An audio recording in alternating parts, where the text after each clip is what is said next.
Hello students, my self Sunil Kumar Goyal, assistant professor SPC government college Ajmer. आज मैं BCom part 3 के अंतर्गत goods and service tax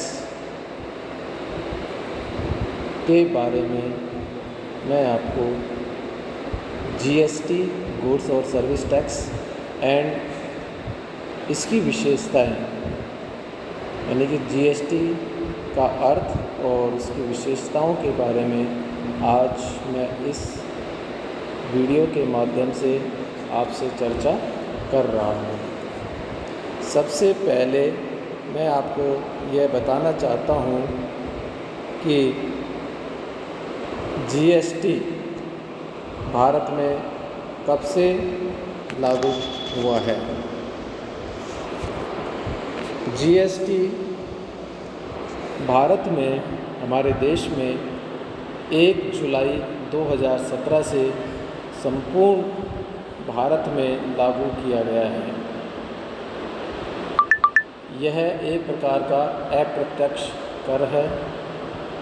GST से पूर्व केंद्र सरकार और विभिन्न राज्य सरकारों द्वारा अनेक अप्रत्यक्ष कर लगाए जाते थे, लेकिन 1 जुलाई 2017 से समस्त अप्रत्यक्ष करों के स्थान पर केवल GST लागू किया गया है।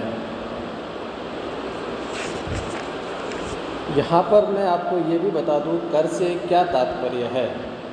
कर सरकार द्वारा लगाया गया एक आर्थिक भार है जिसका भुगतान जनता द्वारा सरकार को किया जाता है। सरकार द्वारा कर के रूप में प्राप्त राशि का प्रयोग जनता को सुविधाएं प्रदान करने के लिए किया जाता है। सामान्यतः कर व्यक्ति या संपत्ति पर लगाया जाता है और कर भी 2 प्रकार के होते हैं, जैसे प्रत्यक्ष कर और अप्रत्यक्ष कर। GST एक अप्रत्यक्ष कर है। अब हम GST क्या है यानी कि माल एवं सेवा कर का क्या आशय है। देखिए,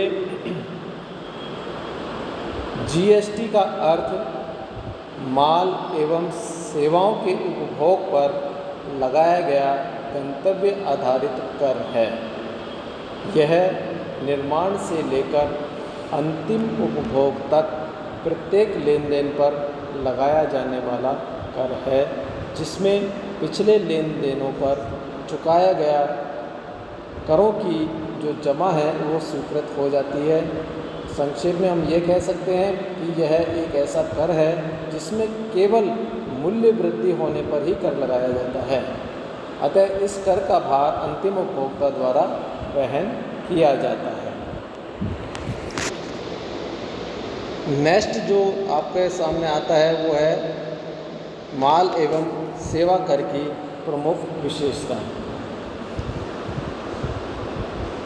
इसमें सबसे पहला पॉइंट मैं लेता हूँ, माल एवं सेवा कर एक अप्रत्यक्ष कर है। जैसा कि मैंने स्टार्टिंग में आपको बताया था कि कर 2 प्रकार के होते हैं, प्रत्यक्ष कर और अप्रत्यक्ष कर।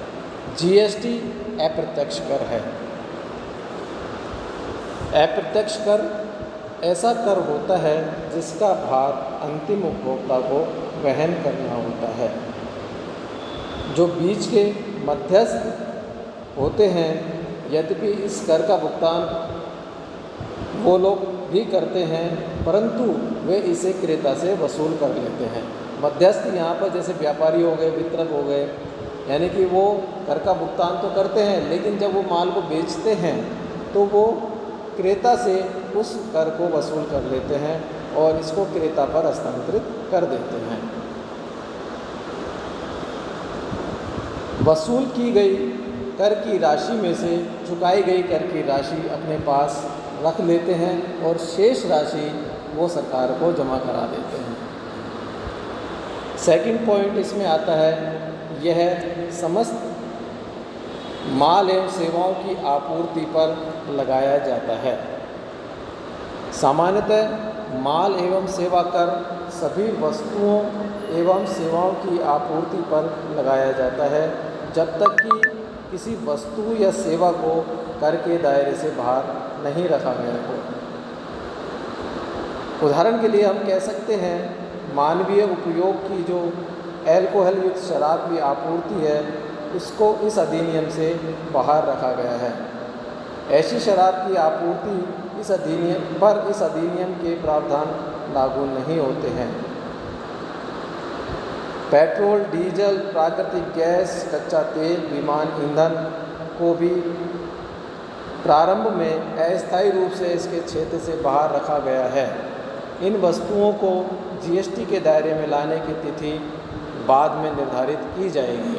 इसी प्रकार कोई वस्तु माल की परिभाषा में नहीं आती है तो उसकी आपूर्ति पर भी इस अधिनियम के प्रावधान लागू नहीं होते हैं, जैसे अंश एवं प्रतिभूति।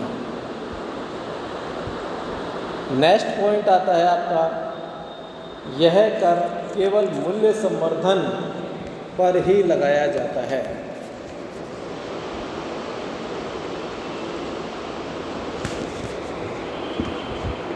यह कर व्यापारी द्वारा बढ़ाए गए मूल्य पर ही लगाया जाता है। जैसे किसी व्यापारी ने 10,000 रुपये का माल खरीदा और उसे 18% जीएसटी चुकाया गया। अब 1800 रुपये की राशि को व्यापारी अपनी लागत में सम्मिलित नहीं करेगा। व्यापारी ने उस माल पर 2,000 रुपये का खर्चा किया तथा 500 रुपये अपने लाभ के जोड़कर 12,500 रुपये में बेच दिया तथा ग्राहक से 12,500 पर 18% टैक्स यानी कि 2,250 रुपये जीएसटी वसूल किया। व्यापारी इस 2,250 के कर में से अपने द्वारा जो 1,800 रुपये चुकाए हैं वो अपने पास रख लेगा और शेष 450 रुपये सरकार को जमा करा देगा, जो उसके द्वारा की गई 2,500 की वृद्धि का 18% है। नेक्स्ट पॉइंट है, यह गंतव्य आधारित उपभोक्ता कर है।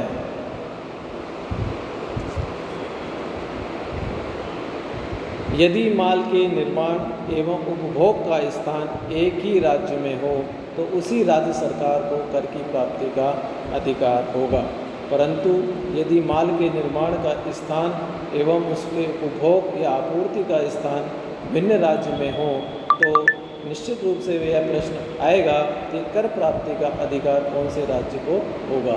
ऐसी स्थिति में चूंकि यह कर गंतव्य पर आधारित है, अतः कर प्राप्ति का अधिकार उस राज्य को होगा जहां माल का उपभोग हुआ है अथवा माल की आपूर्ति की गई है।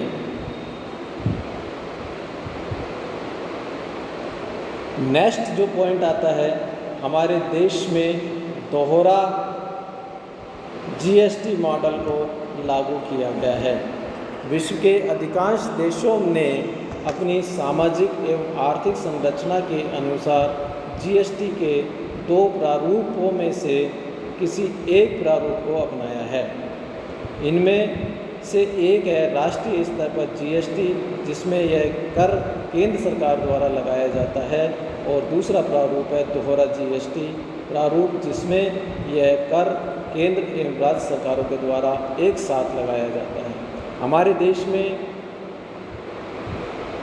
दोहरा जीएसटी प्रारूप अपनाया है, जो कि कनाडा एवं ब्राज़ील द्वारा भी अपनाया गया है।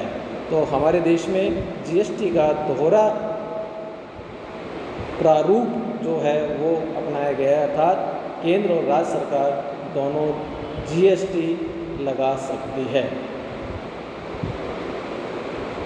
यदि माल और सेवाओं की आपूर्ति एक ही राज्य में हुई है तो केंद्र सरकार द्वारा लगाए गए कर को केंद्रीय जीएसटी यानी कि सीजीएसटी कहा जाएगा, तथा राज्यों अथवा संघीय क्षेत्रों द्वारा लगाए गए कर को राज्य जीएसटी यानी कि एसजीएसटी, या संघीय क्षेत्र है तो यूटी जीएसटी कहा जाएगा।